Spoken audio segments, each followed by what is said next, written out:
নমস্কার বন্ধুরা, ক্রিয়েটিভ মলের আড্ডার পক্ষ থেকে আপনাদের স্বাগত। লোকনাথ বাবার আশীর্বাদ এবং আপনাদের ভালোবাসা নিয়ে আজকে আবার উপস্থিত হলাম একটা নতুন রেসিপি নিয়ে। আজকে বানাবো চানা মশালা। এর জন্যে আমি 500 গ্রাম চানা নিয়েছি। এটা গতকাল রাত্রিরে ভিজিয়ে দিয়েছি। এবার এটাকে প্রেসার কুকারে সেদ্ধ করে নেব। তবে চলুন এটা প্রেসার কুকারে সেদ্ধ করে নেওয়া যাক। চানা প্রেসার কুকারে ঢেলে দিলাম। এবার এতে দেব প্রয়োজন মতো জল। জল কতটা দেবো সেটা একটু জেনে নেওয়া দরকার। জল দেওয়া হয়ে গেছে। আমি আঙুলটা এরকম করে ঢোকাবো।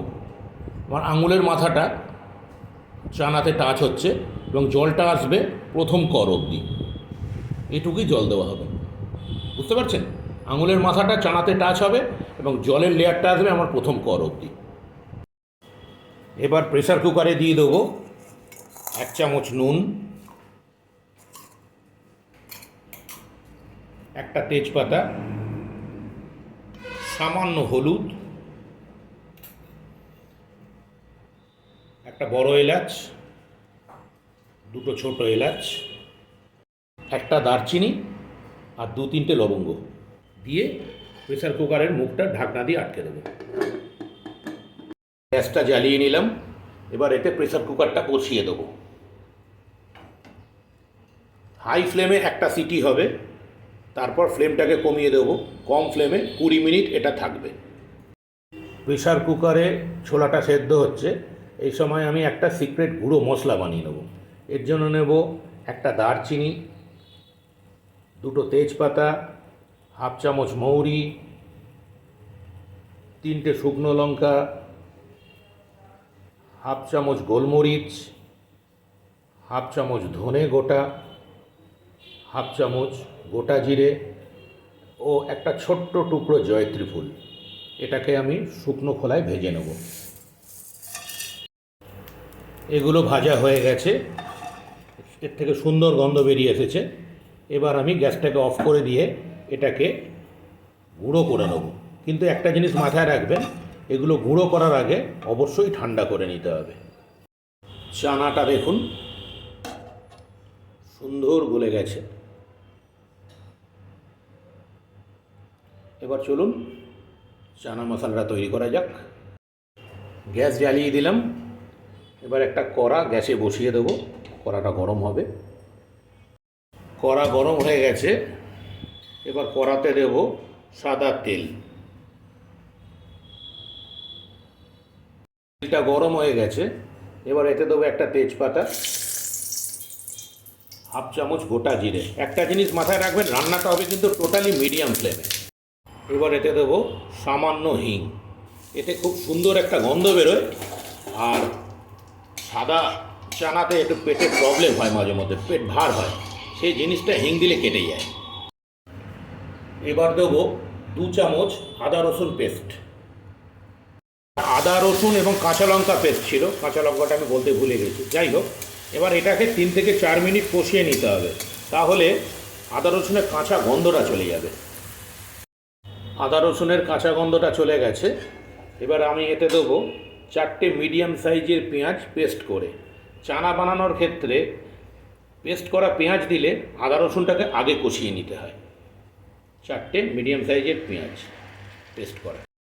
পেঁয়াজগুলো থেকে সুন্দর তেল ছেড়ে দিয়েছে। পেঁয়াজগুলো কিন্তু আমি ব্রাউন করে ভাজবো না, তাহলে স্বাদটা তেতো হয়ে যেতে পারে। এবার পেঁয়াজে দিয়ে দেবো 4খানা মিডিয়াম সাইজের টমেটো পেস্ট দিয়ে এটাকে 6 থেকে 7 মিনিট কষিয়ে নিতে হবে, তাহলে টমেটোর কাঁচা গন্ধটা চলে যাবে। ঝালের জন্য দিয়ে দেবো 4-5টা কাঁচা লঙ্কা কুচো দিয়ে এটাকে ভালো করে মিশিয়ে নেব। মশলাটা সুন্দর তেল ছেড়ে দিয়েছে। এবার আমি এতে দেব স্বাদ মতো নুন, 1 চামচ গুঁড়ো হলুদ, 2 চামচ কাশ্মীরি লঙ্কা গুঁড়ো,